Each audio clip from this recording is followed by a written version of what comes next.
understand, which has got to be like a first for the entirety of this franchise. FNAF 6 is filled with a sense of finality. It's clearly meant to tie up all the loose ends and serve as the last game of the series. Or, let me be clear, the last part of the series covering what I'm going to call the Purple Guy saga. It's like Dragon Ball Z up in here. A saga which begins with a series of murders that result in animatronics coming to life, continues with the Afton family meeting with a series of terrible fates, and ends with the spirits of everyone involved getting closure, one way or another. Because this game feels much more obvious in its story, many online theorists have chosen to focus on the major story beats, actively ignoring the game's more unusual bits, the wrinkles that don't quite fit in cleanly. But it's in those wrinkles that we find answers to some of the longest-held questions of the franchise, and the clues that we need to finally put the whole puzzle together. So stick with me and prepare to get a little wrinkly like a toe left in the bathtub for too long, because while today is certainly a theory, or rather multiple theories all in one episode, it's also me trying to open the door to you guys, equipping you with the information necessary to discuss the final points lingering around the edge of this mysterious franchise, finally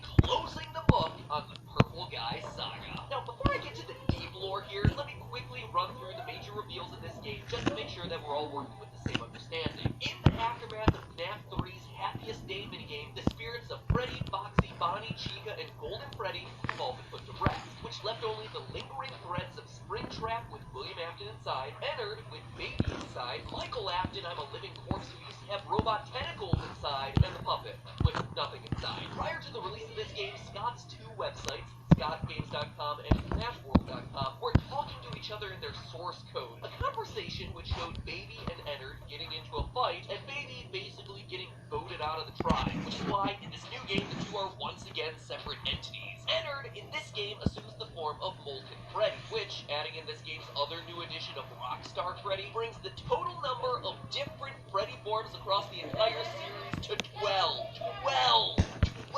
different Freddys alone. And you'll wonder why this game is confusing to talk about. Baby, meanwhile, becomes Scrap Baby, complete with a lobster claw and roller skates because Scott was like, whee, it's my final game, I can make the designs whatever the hell I want to. Springtrap now has a cleft chin, and heck, why not? There's a weird black bear named Lefty, because why the heck not throw a 13th bear onto the pile? Throughout the game, you're not only tasked with handling the best characters ever, featuring such standouts as Number 1 Crate and Mr. Uggs, but every night you'll find one of your old friends out in that back alley, and it's your task for paragraph 4 of your employment contract to salvage that animatronic, bringing them into your establishment. If you are playing this tape, that means that not only have you been checking outside at the end of every shift, as you were instructed to do, but also that you have found something that meets the criteria of your special obligations under paragraph 4. Fast forward a couple nights to the true ending of the game, where we learned that the whole pizzeria was just a trap made to lure the stray animatronics into the same place at the same time, so that they and the horrors of Freddy Fazbear's could be finished off once and for all in a final blaze of glory, even though that technically happened once before in FNAF 3 and Springtrap survived. But hey, who's counting? Me, but, you know, that's what I do. And who of all people set up this trap? What is the identity of this mysterious cassette band? Well, the first clue we get is actually in the closing monologue. Although for one of you, the darkest pit of hell has opened to swallow you whole. So don't keep the devil waiting, old friend. It's an old friend of William Afton's, Henry, no last name given. And if that lack of a last name sounds familiar, well, it should. I mentioned this guy a lot during that dark period where I used information from the books for my sister location theories. In the book series, he's the animatronic genius who partnered with William to create the Freddy box. And this isn't only speculation. One of the secret endings, the Insanity ending, proves that this is Henry. If during the game you buy this freak show egg feature for way too much money, it causes your computer's power button to switch from green to blue. If you then hold the power button like you're starting the computer in safe mode, it causes a hidden recording to play. An audio tape that happens to be labeled HRY, Henry. But the Insanity ending shows us even more than just a light connection back to the novels. As Henry talks about his regret over ever helping William create the animatronics and his plan to lure everyone together to finish this off once and for all, we're shown a series of secret blueprints. Most of them provide a bit more detail into how this wacky world works. We're shown that Afton's scooper from sister location functions by infusing things with, for lack of a better term, soul energy, what Afton calls remnant. This is how Michael was able to survive as a purple corpse post his Ennard enema. We also also see that Molten Freddy, formerly entered, still contains the souls of Ballora, Funtime Freddy, and Funtime Foxy, and that our mission under paragraph 4 is to specifically collect and destroy the Remnant once and for all. Remnant is destroyed by overheating, hence the fire at the end. We even learned the detail that literally no one was asking for: how to simulate children. The RASC, or Remote Activated Simulated C, I'm assuming stands for child, simulates body temperatures of 98.6 degrees and then runs around making child noises. Hence how you're able to lure all the murderous animatronics around in this game, and also probably in FNAF 3. But what's most surprising is the final blueprint. Lefty, that oddball black bear that just showed up in this game. A bear that, according to its acronym, is programmed to lure something by emitting a bracelet code and then encapsulate it with a combination of lullabies and controlled shocks.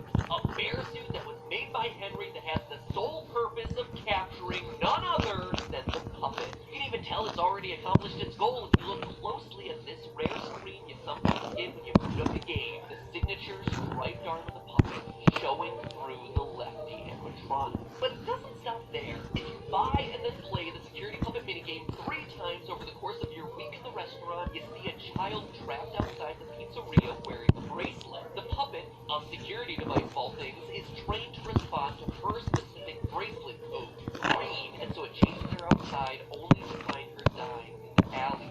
Short-circuiting from the rain that's pouring down around it, it lies down next to her, and the two fuse into one. And this lines up with exactly what we hear in the game's true ending.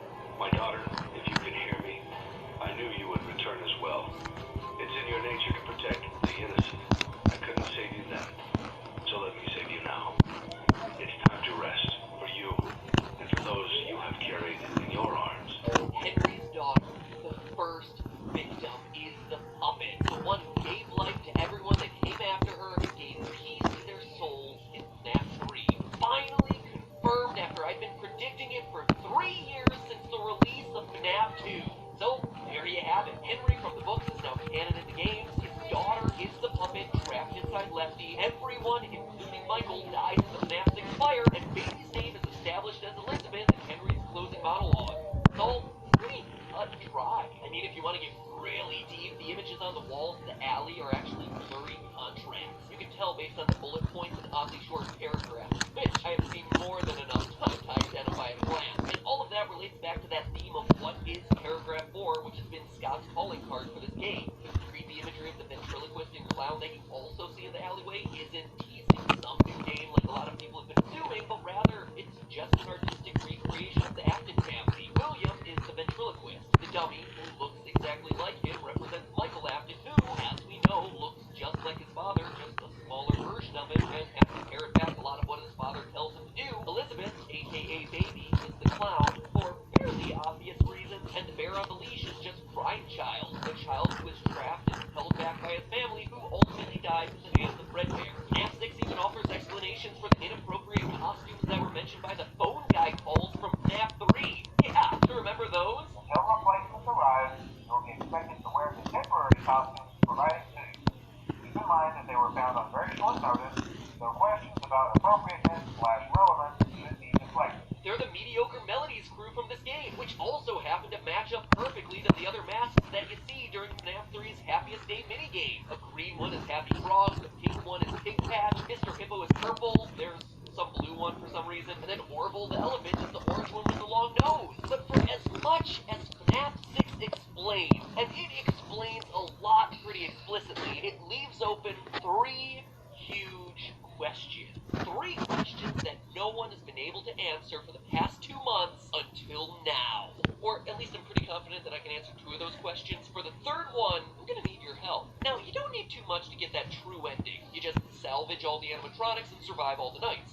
Basic mapping 101. But there's another layer to this game. An ending that goes one step beyond just the base storyline. The Lore Keeper ending, where things start to get complicated in a hurry. To unlock it, you have to play 3 specific minigames through to completion: Security Puppet, Fruity Maze, and Midnight Motorist. Security Puppet was easy to explain. The others, though, are where the questions start to pop up. In Fruity Maze, the game starts to become more and more unstable as you progress through the level. By the the end of the third stage, collectibles have transformed into slaughtered dogs and burial flowers.